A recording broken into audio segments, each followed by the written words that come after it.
नमस्कार दोस्तों, मैं डॉक्टर दिवांशु गुप्ता डायडॉक हेल्थ पे आपका स्वागत करता हूँ। डायडॉक हेल्थ पर हम आपको सही मेडिकल एजुकेशन देने के लिए प्रतिबद्ध हैं। पिछले कुछ वीडियोस में हमने बात की रोजमर्रा में ली जाने वाली एलोपैथिक मेडिसिन की। इसी श्रृंखला को आगे बढ़ाते हुए आज हम बात करेंगे लोराज़ेपाम की, जिसे साइकियाट्रिस्ट या मनोचिकित्सक अक्सर जिन पेशेंट को एंजाइटी की प्रॉब्लम है या नींद ना आने की परेशानी रहती है उन्हें देते हैं। दोस्तों, लोराज़ेपाम बेंजोडाइज़ेपिन्स क्लास की दवा है। यह दवा हमारे ब्रेन और नर्व्स पर काम करती है और नसों को शांत करने वाले न्यूरोट्रांसमीटर गाबा को बढ़ाती है, जिससे कामिंग इफेक्ट देखा जाता है। इसका इस्तेमाल इंसोम्निया यानी नींद ना आना या सोने में प्रॉब्लम होना, मिर्गी के दौरों के इमरजेंसी इलाज के रूप में, अल्कोहल विड्रॉल में, मतलब जब कोई व्यक्ति अल्कोहल का आदी होता है और अचानक वह शराब छोड़ देता है या कुछ दिनों तक शराब नहीं पी पाता है, तब मरीज को अल्कोहल के विड्रॉल सिम्टम्स आते हैं, जैसे कि एंजाइटी होना, क्लियरली ना सोच पाना, जो रियल में नहीं है ऐसी चीज़ें देखना, अजीब अजीब बातें करना। ऐसे समय में भी लोराज़ेपाम ट्रीटमेंट के दौरान इस्तेमाल की जाती है। कई बार मरीज बहुत ज़्यादा उत्तेजित हो जाता है और वायलेंट भी हो सकता है। ऐसे में लोराज़ेपाम मरीज को शांत करने के काम आती है। सर्जरी के पहले एनेस्थेटिक द्वारा इस दवाई का उपयोग सर्जरी के कारण होने वाली एंजाइटी को दूर करने के लिए भी किया जाता है। यह दवा टैबलेट और इंजेक्टेबल दोनों फॉर्म में मिलती है।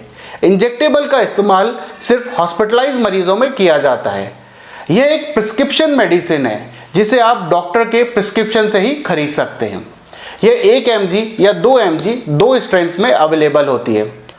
दोस्तों, अगर आप एंजाइटी के लिए डॉक्टर के पास जाते हैं तो यह दवा रिकमेंड करने से पहले वे आपकी पूरी मेडिकल हिस्ट्री लेते हैं, क्लिनिकल एग्जामिनेशन भी करते हैं। आपसे यह भी पूछा जाता है कि क्या आप इस ग्रुप की कोई और दवा पहले से ले रहे हैं या आप एंजाइटी या इंसोम्निया या स्लीप प्रॉब्लम्स के लिए कोई अन्य दवा ले रहे हैं, क्योंकि ऐसी दवाओं को एक साथ लेने से मरीज कोमा में भी जा सकता है। डॉक्टर यह भी जानने की कोशिश करते हैं कि क्या आपको स्लीप एपनिया या खर्राटों की समस्या है। ऐसे मरीजों में बेंजोडाइज़ेपिन्स ग्रुप की दवा समस्या को बढ़ा सकती है। क्या आपको कोई लिवर या किडनी की कोई बीमारी है? क्या आपको किसी दवा या खाने की चीज़ से एलर्जी है? क्या आपका पहले से कोई और ट्रीटमेंट चल रहा है? आपकी एडिक्शन हिस्ट्री भी ली जाती है, जैसे कि स्मोकिंग और अल्कोहल। इस टैबलेट को आपको डॉक्टर द्वारा बताई गई डोज में सेम टाइम पर ही लेना है। इसे सामान्यतः रात को सोते समय दिया जाता है। इसे 2 से 4 हफ्तों तक ही दिया जाता है। दोस्तों, इस दवा के कुछ साइड इफ़ेक्ट्स भी देखे जाते हैं, जैसे कि इस दवा की आदत लगना या एडिक्शन होना, नींद आना, ड्राउजीनेस होना नॉर्मल है। इस दवा से डिप्रेशन और मूड में बदलाव भी देखे जाते हैं। सर दर्द, मेमोरी प्रॉब्लम, जी घबराना, भूख कम लगना जैसे साइड इफ़ेक्ट्स भी हो सकते हैं। आपको ये दवा बिना डॉक्टर से पूछे अचानक बंद नहीं करनी है।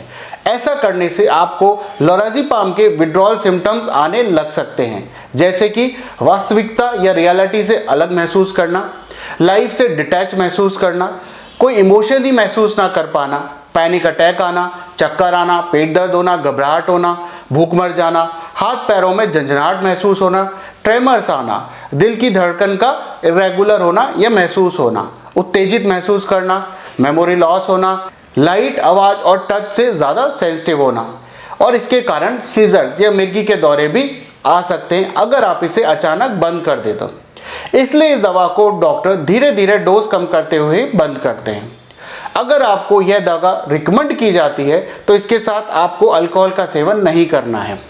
अल्कोहल के साथ इसका सेवन करने से बेहोशी जैसा या ड्राउजीनेस जैसा होना लग सकता है। आपको इस दवा को लेने के बाद ड्राइविंग नहीं करनी है, कोई हैवी मशीन ऑपरेट नहीं करनी है और ऐसा कोई काम नहीं करना है जिसमें बहुत ज़्यादा मेंटल फोकस की ज़रूरत हो। आपको नींद भी पूरी लेनी है, नहीं तो आपको दिन में कोऑर्डिनेशन करने में प्रॉब्लम आ सकती है और आप गिर भी सकते हैं। अगर आप प्रेग्नेंट हैं या प्रेगनेंसी प्लान कर रहे हैं या ब्रेस्ट फीडिंग कर रहे हैं तो आपको यह जानकारी अपने डॉक्टर को ज़रूर देनी है। वे आपकी स्थिति को समझते हुए दवा और डोज में बदलाव कर सकते हैं। प्रेगनेंसी में यह दवा होने वाले बच्चे को नुकसान पहुंचा सकती है। ध्यान रहे, अगर किसी दिन आप रात को यह टैबलेट लेना भूल गए तो अगले दिन के समय टैबलेट ना लें और मिस डोज को स्किप करके अपने रेगुलर टाइम पे नेक्स्ट डोज ले। एक दिन में किसी भी हालात में डबल डोजिंग ना करें। इस टैबलेट को आपको नॉर्मल रूम टेम्परेचर पर भी स्टोर करना है। इससे ज़्यादा तापमान और ह्यूमिडिटी से बचाना होता है। दोस्तों, आपको लोराज़ेपाम लेते हुए कुछ ऐसे लक्षणों का भी ध्यान रखना है जो कि आपको इंडिकेट करते हैं कि आपको लोराज़ेपाम का एडिक्शन हो चुका है, या मतलब लोराज़ेपाम की आदत हो गई है। जैसे कि बिना दवाई के आपको बहुत अच्छा नहीं लगेगा, आप खुद इस दवा का डोज बढ़ाने लगेंगे, अब उसका असर आ सके इसलिए। अगर आपको ऐसे कोई लक्षण दिखाई दे तो आपको तुरंत अपने साइकियाट्रिस्ट या डॉक्टर से संपर्क करना चाहिए। दोस्तों, उम्मीद है लोराज़ेपाम पर दी गई मेरी ये जानकारी आपके लिए लाभप्रद होगी। इसके अलावा भारत के सर्वश्रेष्ठ डॉक्टरों से संपर्क करने के लिए आप ऊपर दिए गए फ़ोन नंबर पर संपर्क कर सकते हैं। इसके अलावा हेल्थ और मेडिकल से रिलेटेड यूजफुल, ऑथेंटिक, रिलायबल जानकारी के लिए कृपया हमारा YouTube channel that doc health subscribe करें। स्वस्थ रहें, सुरक्षित रहें। धन्यवाद।